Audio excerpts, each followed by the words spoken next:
now we've got Julia and some of my favorite friends, Kelly and Rich from OneCause over here today. What's up, guys? Good morning, everyone. Good morning. Good morning to you. Is it morning where you are? Are you on the West Coast? It's almost one where I am. Oh, no, I guess, it's like there's this, now in this new work from home, I don't know what day it is, nor do I know what time. No, me neither. So, no, Julia, you're right. It's No like one noon. That's fine. You could have been like, I'm on the West Coast. I was like, okay, cool. Oh, it's morning somewhere. It's morning somewhere. Yeah. If I'm still in my PJs, then it must be morning, somewhere. right? If I still have PJ bottoms on. Exactly. Right? Yes. Exactly. So Exactly. I showed everybody my shirt, but what you can't see is that I'm wearing like a nice outfit with house slippers, So it is morning. It is morning. It is morning. Well, thank you. I'm really excited to see you both. I'm so excited to have you here.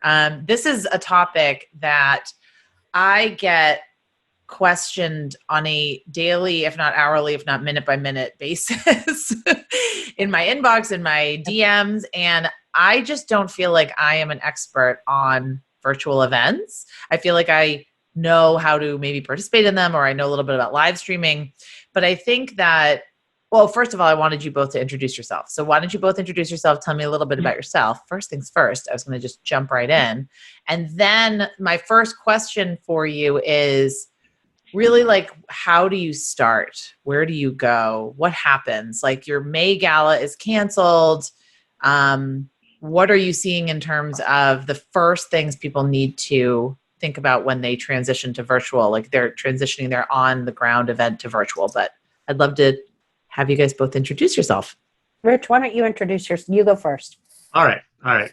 I'll go first. My name is Rich Deitz, the Director of Peer-to-Peer Solutions at OneCause. Relatively new to OneCause, but have been in the space, been in the nonprofit industry my whole career. Have a master's in social work, so about as nonprofit-y as you can get. And kind of fell into the technology like most people do. It just got added to my job description because no one else wanted to do it.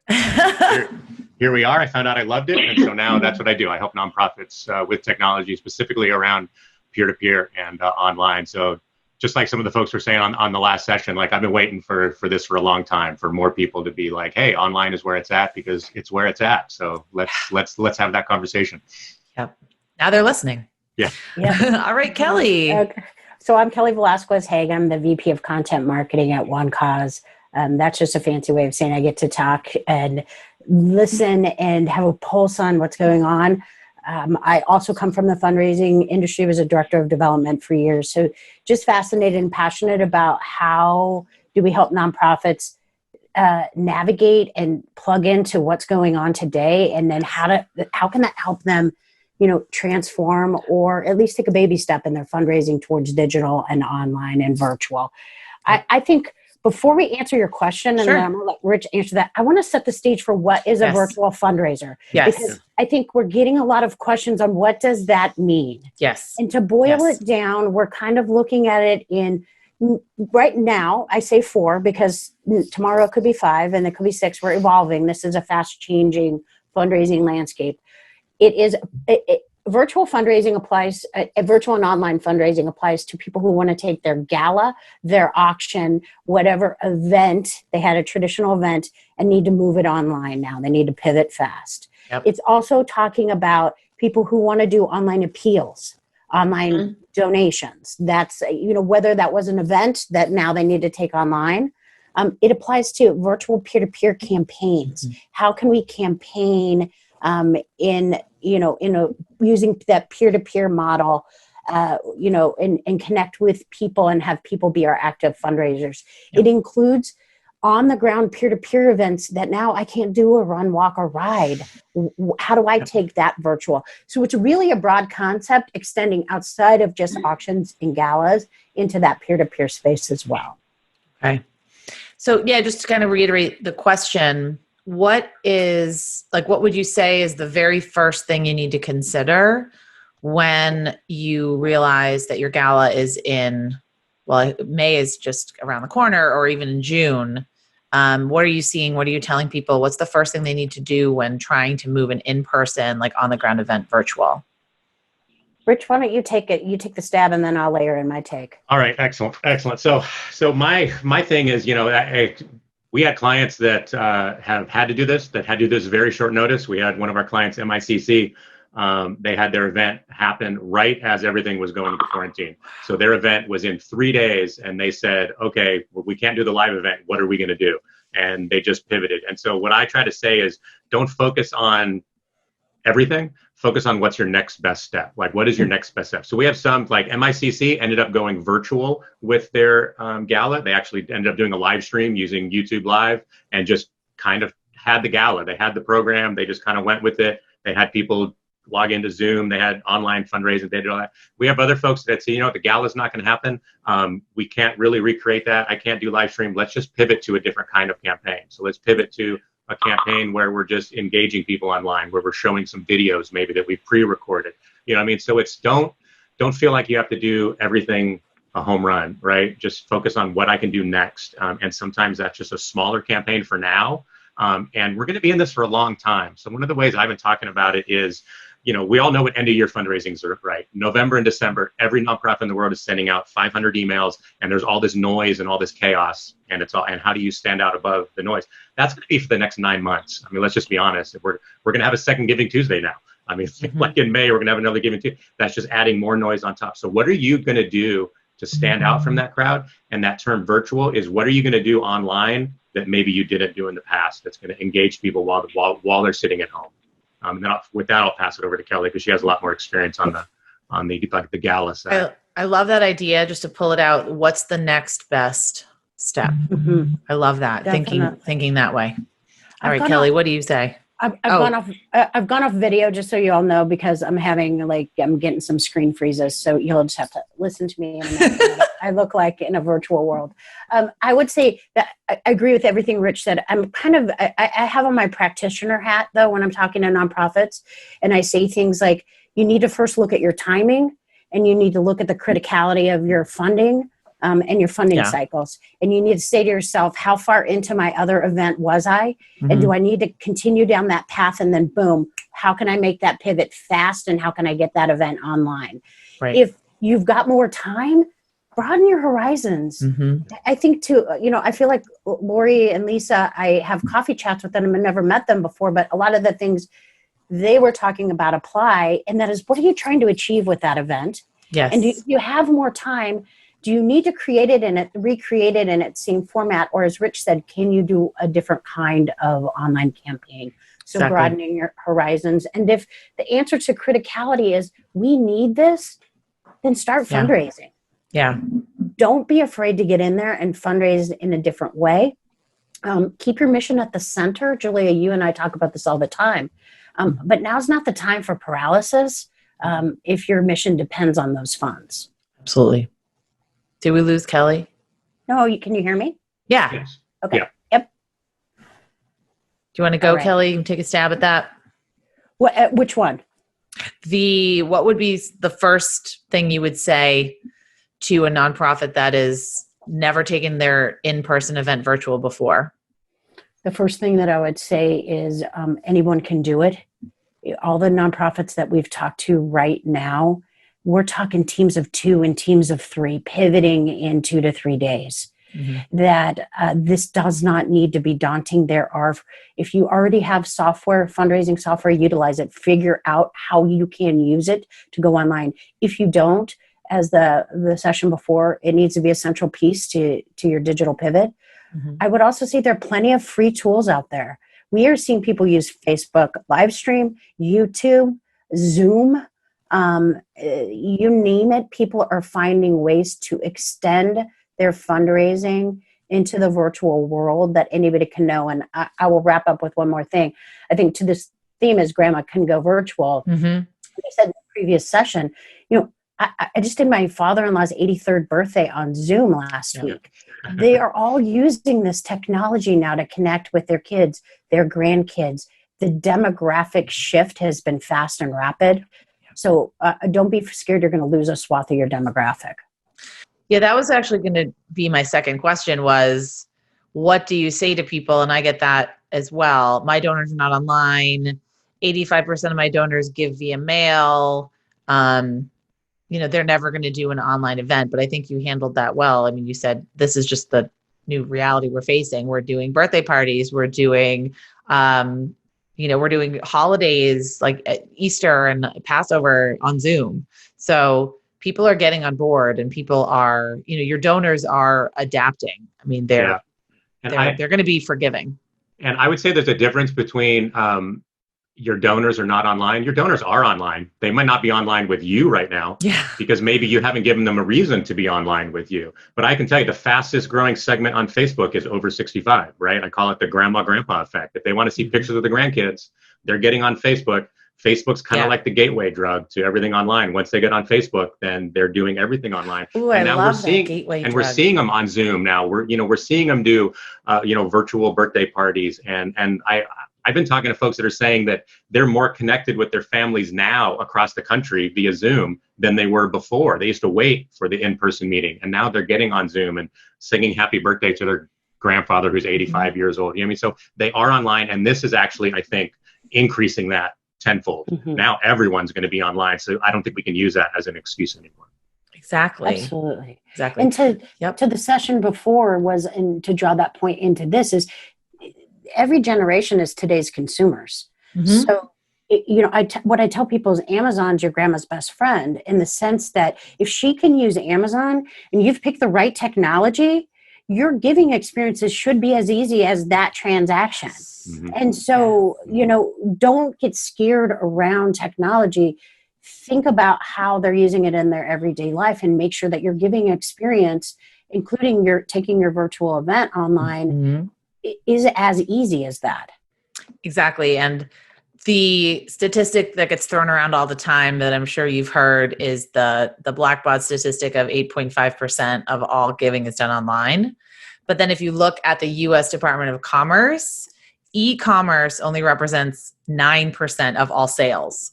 So it's like consumer behavior and donor behavior are dovetailing together.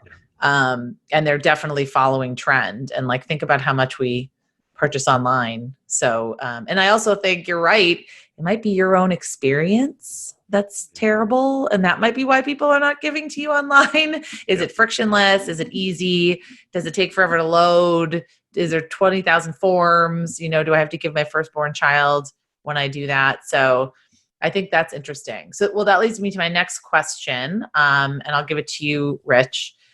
What are some of the absolute must-dos for a virtual event, and then maybe some pitfalls you want to avoid? Yeah, awesome. I love that question because I've been talking about it a lot lately. And so my big thing is, when you're talking about going virtual, when you're talking about, moving online, what are you going to do that's different? What are you going to do that's going to actually engage people's attention, right? There's all this stuff going on right now. If you don't entertain me in some way, if you don't engage me in some way, then I'm going to go watch Netflix, or I'm going to go watch cat videos, or people doing push-ups with a cat on their back. There's other things for me to go do. So engage it. It can't just be the same. It can't be, hey, we need donations, go to this page and donate. Okay, that's fine. But what are you going to do different? And so what we've been talking about with our prospects, clients we talk to, is how are you going to make it social, mobile, and fun? So how are you going to make it social? How are you going to bring in other people's networks? We did a research study earlier this year, the social fundraiser study, where we found that peer fundraisers said they were 2 times as likely to be recruited from a friend or family member than from the organization themselves. Wow. So how are you engaging your current supporters to say, hey, you're cool people, we're cool people. Why don't you introduce us to other cool people? You know what I mean? And make that easy, fun, making it mobile, making it fun. So, when we talk about going virtual, it's not just making it easy to donate online or to bid on an auction item online, but what are you doing to make it fun? So we have, we're encouraging our clients to do these challenges. So we have Crohn's and Colitis Foundation. One of our clients has a challenge going on right now where every day they're challenging their supporters to do something weird, wacky, and wild. So one of them was do a push-up with a random object on your back. And then they could take a selfie of themselves doing it. They can upload it into the system, kind of share it with their friends and family, just as a fun way to kind of get that out there. So thinking about how you can add these things in, they're going to help you stand out from the crowd. That. Kelly, do you have anything to add to that? Yeah, I would say I agree with Rich. What I'm saying is this is based on another study we did, the social donor study. And so there are 3 things that we surveyed 1,056 of them. 3 things that today's donors are looking for. And now this came out last year. Now it's even more relevant. The number one thing they said is, I need it to be easy. The second thing is, I need to understand the connection to the mission. I need to feel connected. And the third most important thing to get them to give to you and to, engage with your cause is that you need to share the impact. And so I tell people, nothing has changed. Those three things remain incredibly important. You just have to analyze your virtual experience in those three lights. Is my giving experience easy, which we heard about in the previous session? And I say that's absolutely critical because they will abandon. Number two, how am I mission messaging in this virtual world? Yep. Can I use video? Can I use social media? And then the third thing is making sure you're talking about the impact. For those that are worried about fundraising now, the need hasn't changed. The environment around it has changed, but the need is still there, and you need to communicate very clearly with impact statements and other types of messaging what you're going to do with that funds and why does it matter. Absolutely. Yep. I would say no matter the channel, that's really what donors want to hear. So we have a question, and I promise it's not a plug, but it's asking about the best platform. So it says, can you give a recommendation for the best, most responsive platform for managing donations, which also easily manages options like text to donate?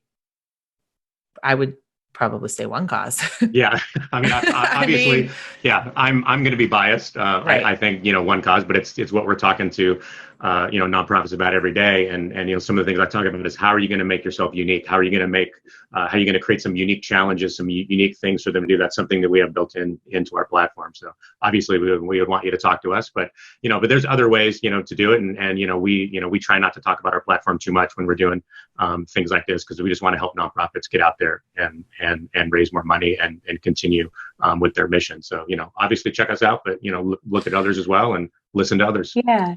And I would say I always like to try to be product agnostic, and so that Rich and I agree on that. But I think if you're evaluating technology for the first time, some of the things that you might want to keep in mind are things such as gamification. How does it allow me to motivate and connect, and what functionality is built in?